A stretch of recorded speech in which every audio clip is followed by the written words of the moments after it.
Bonjour à tous et bienvenue dans ce nouveau webinaire Expresso sur le Data Analytics. Je suis Xavier Lepitre, avant-vente au sein de Click France.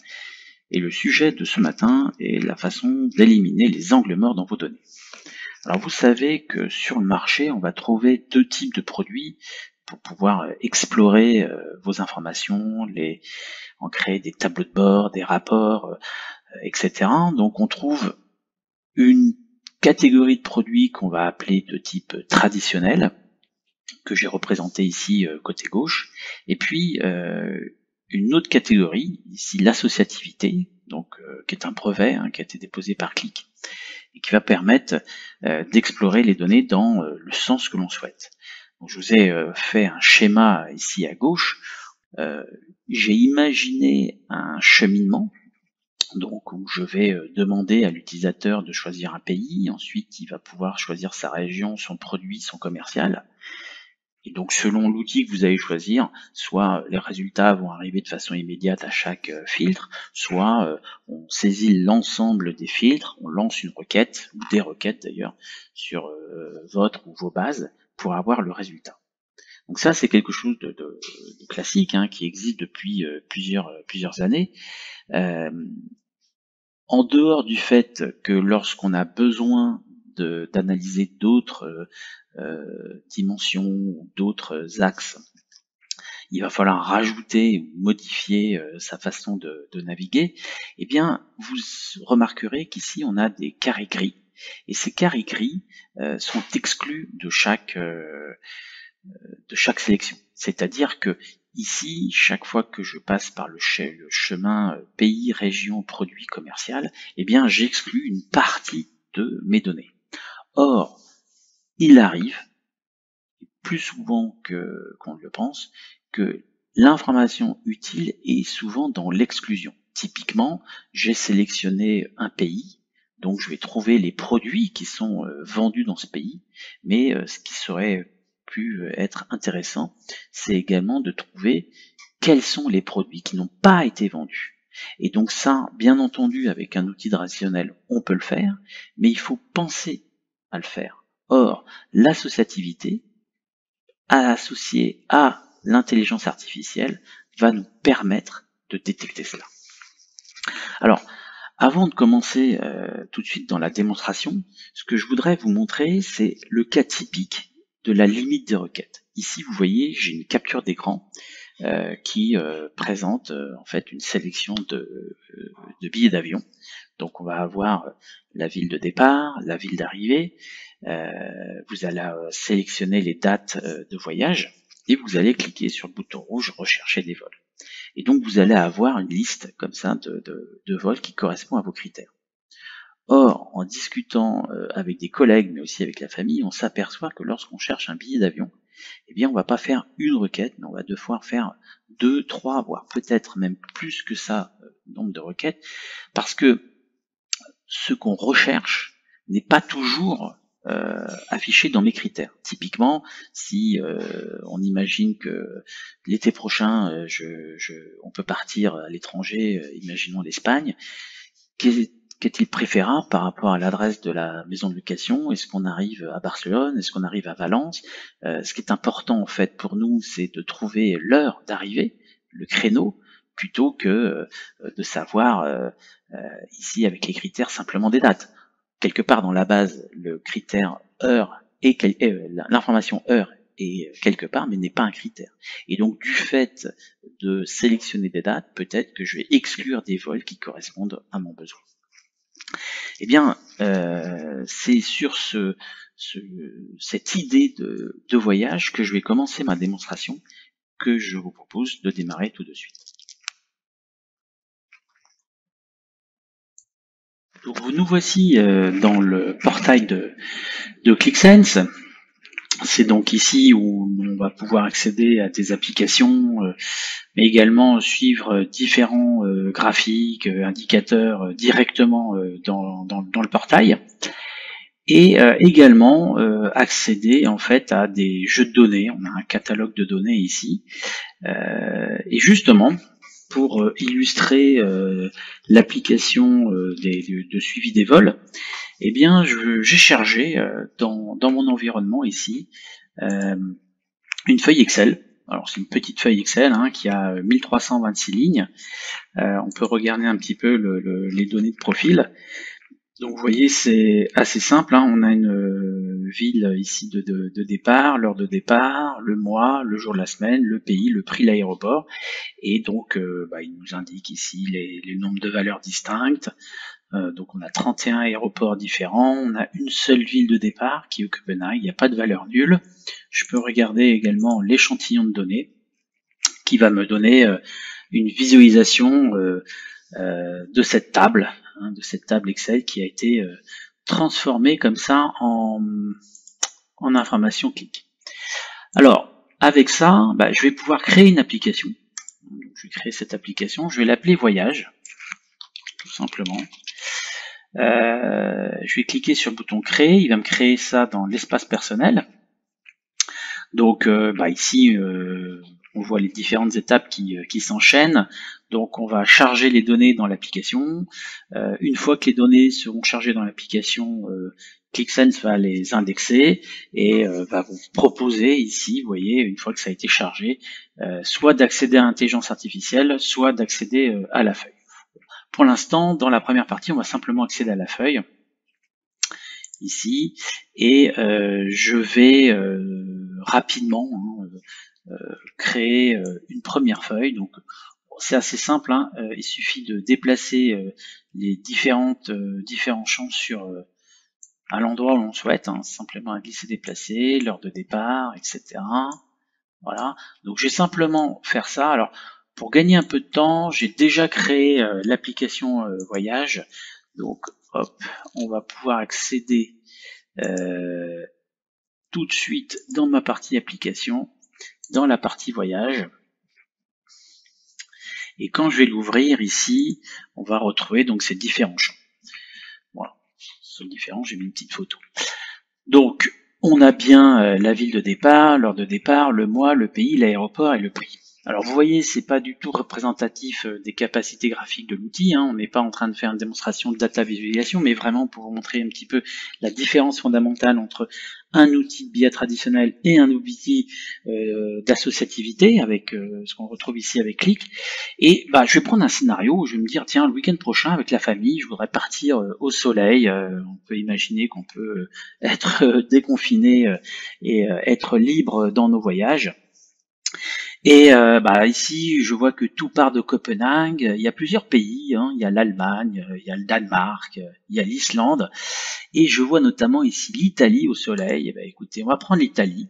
Et le fait de sélectionner ici une valeur dans le champ pays, je retrouve ici les filtres, donc ici le pays, et puis tout ce qui est blanc a été associé à mon critère, et tout ce qui est gris a été exclu. C'est ce que je voulais vous dire tout à l'heure dans le cheminement, c'est-à-dire que avec Click, vous voyez aussi bien ce qui est associé, ce qui n'est pas associé. Alors même si c'est pas un outil de qualité de données, parfois le fait de sélectionner un pays, on va trouver dans les exclusions des choses qui peuvent être choquantes. Donc le fait de sélectionner Italie, vous n'irez pas à Faro, vous n'irez pas à Split, vous n'irez pas à Stockholm, c'est plutôt tout à fait logique. Mais parfois, dans la qualité de données, on peut avoir des erreurs, et c'est ça aussi qui va nous permettre de déceler les angles morts. De même, vous voyez que les prix pour aller en Italie, c'est minimum 200 €. Il y a même des vols qui sont sur la tranche 1500-2000. Et quelque part, dans cette table, on a des vols moins chers, mais qui correspondent pas à l'Italie. Bon, ça correspond à mon budget. Je vais partir à Florence. On est parti sur la Toscane. Et je retrouve ces deux filtres ici. Et là, je m'aperçois que les jours disponibles pour voyager sont le mardi, le jeudi, le dimanche. Ah, ça c'est un souci, puisque moi je souhaite dans mon scénario partir le week-end. Et d'ailleurs, si j'avais dû aller dans mon outil traditionnel qu'on a vu tout à l'heure, eh bien qu'est-ce que j'aurais fait? J'aurais dit, je pars de Copenhague, je vais à Florence, je pars vendredi, il va me dire, il n'y a pas de vol. Bon, je vais faire une deuxième requête, je recommence, je réintroduis toutes mes informations, donc je repars de Copenhague, je vais toujours à Florence, je pars le samedi, toujours pas de vol. Donc là, on voit tout de suite que Florence, je ne peux pas y aller le vendredi. Donc mon besoin, en fait, est en train d'évoluer sur un autre type de navigation. Mon axe ici géographique n'est plus l'axe le plus important. Ce qui est important, c'est l'axe de temps. Eh bien, dans la plupart des outils que vous avez aujourd'hui sur le marché, eh bien, on est obligé de supprimer tous les fils pour recommencer une analyse. Alors que là, moi, je voudrais continuer en disant, Italie, Florence, ok, je vois que c'est pas vendredi, mon besoin est en train d'évoluer, donc c'est vendredi, et vous voyez, il a pu conserver tout de même la valeur Italie, parce que Italie-Florence vendredi, c'est pas possible, mais Italie-Milan et Rome, c'est possible vendredi. Parfait. Et c'est toujours dans les 200 € au minimum. Par contre, je vois que l'heure de départ, c'est 10h midi. Or, vendredi matin, j'ai un webinaire Espresso. Moi, je peux partir soit 18h, soit 20h, 22h. Donc là aussi, je sélectionne dans la non-réponse, dans le gris. La non-réponse, c'est le jargon qu'on utilise, nous, chez Click. Eh bien, le vendredi, à 18h, 20h, 20h, 22h, ou plus précisément entre 18h et 22h, je peux trouver des vols le vendredi, mais ce ne sera pas en Italie. Ce sera l'Allemagne, ce sera le Danemark, ce sera les Pays-Bas. Bon, c'est beaucoup moins ensoleillé que ce que j'avais pu imaginer, même si on peut avoir des bonnes surprises. Je vais quand même sélectionner le prix le moins cher, puisque c'était pas ma destination principale, et ce sera Bruxelles-Oslo. Bon, j'expliquerai ce soir à toute la famille que ce ne sera pas l'Italie. Mais vous voyez ici, ce qui est intéressant avec l'associativité, c'est que on va pouvoir naviguer à chaque fois dans les données, on a cette vision globale de la réponse et de la non-réponse. Donc ça, c'était une première étape dans la démonstration. Maintenant, lorsqu'on a plus de données, lorsqu'on a des choses beaucoup plus travaillées sur la data visualisation, on va pouvoir aussi s'apercevoir et faire des analyses différentes. Et pour cela, on va aller sur une autre application, ici, que je vais recharger, qui s'appelle Vente et Transport, et notamment, je vais me concentrer sur le tableau de bord. Alors, la feuille va s'ouvrir, voilà, parfait. Et vous voyez ici, on a un tableau de bord très simple, avec le chiffre d'affaires, la marge. Je passe ici, donc en plein écran, pour avoir une meilleure visibilité. Et au niveau des différents graphiques, ce dont je peux m'apercevoir, c'est que j'ai le chiffre d'affaires ici sur une carte, mais j'ai aussi le chiffre d'affaires dans un bar chart. Et si vous regardez bien, on va avoir le chiffre par différentes régions. Et je vais l'agrandir. Et ce chiffre, vous voyez ici, jusqu'au bout, on va avoir 4,12 millions qui ne sont pas affectés à une région. Et comme par hasard, ils sont en gris. Alors c'est pour ça que je voulais vous montrer la première partie de la démonstration. C'est que le gris, ça veut dire que il y a une exclusion, c'est-à-dire que quelque part, on a bien 649 millions d'euros de chiffre d'affaires, et si je sélectionne toutes les régions ici, on n'en a plus que 645 millions. Alors ça, c'est très intéressant parce que dans le cadre d'un outil avec une gestion de requête, si vous demandez le chiffre d'affaires par région, eh bien, il va vous faire ce graphique, c'est-à-dire uniquement les valeurs qu'il connaît, donc de Paris-Est à la région Centre.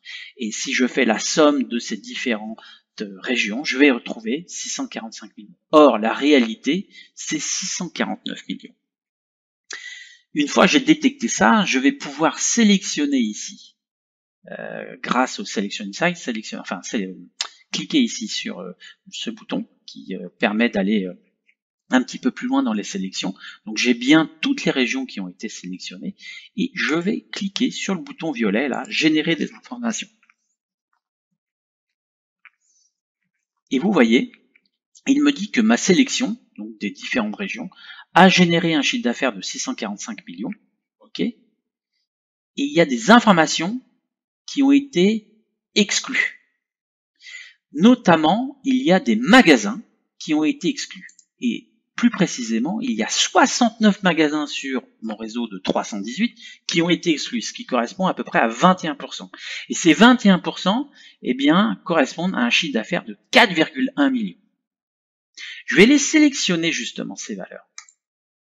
Et donc là, vous voyez, on est passé à des régions, maintenant on a tous les sites, tous les magasins, et en revenant, je vois que ces magasins ont bien généré 4,12 millions d'euros de chiffre d'affaires.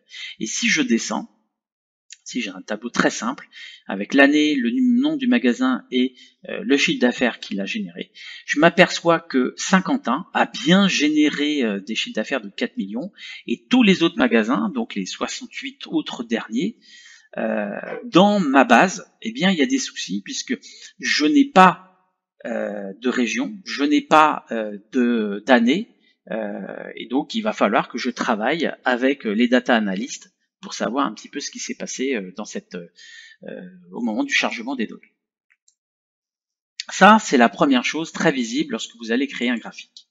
La deuxième chose qui peut être aussi intéressante, toujours dans le souhait de détecter les angles morts, c'est le cas où je fais une sélection sur une région. Donc là, je vais prendre la région centre. Ok, bon, on a un chiffre d'affaires de 23 millions global. C'est parfait. Et pareil, je vais utiliser ici le Selection Insight.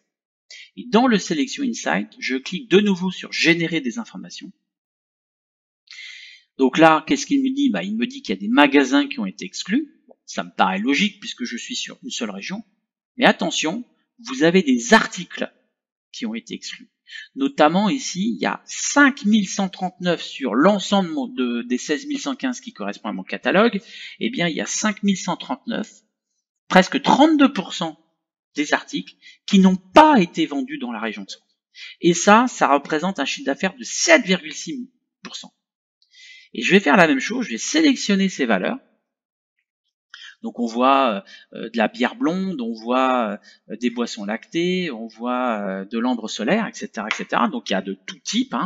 Et je reviens dans mon tableau de bord et en sélectionnant donc tous ces articles-là, et bien effectivement, je vois qu'il y a du chiffre partout en France, sauf dans la région centre. Et là, je peux donc enclencher des actions pour essayer de comprendre pourquoi des articles ont été vendus partout en France, sauf dans cette région. Et ça va me permettre encore une fois de déceler les angles morts dans mes données, de travailler avec les data analystes lorsque typiquement, tout à l'heure on a vu qu'il y avait ces données-là qui ont été, vous voyez encore, il y a 18 cas qui ont été exclus. Ça, c'est des problèmes sur la qualité de données, et ça nous permet, même si encore une fois, c'est pas un outil de gestion de qualité de données, mais ça nous permet facilement, grâce à la data visualisation, de déceler qu'il y a un problème de données. Et puis, vous avez aussi cette partie-là qui va vous permettre, vous, analystes, vous, professionnels, donc dans vos prises de décision, d'essayer de comprendre pourquoi ici, dans telle région, on n'a pas pu vendre tel ou tel produit. Voilà ce qui conclut ma présentation sur ce webinaire. Et je me tiens à votre disposition si vous avez bien sûr des questions-réponses juste maintenant. Et je vous souhaite une très bonne fin de journée.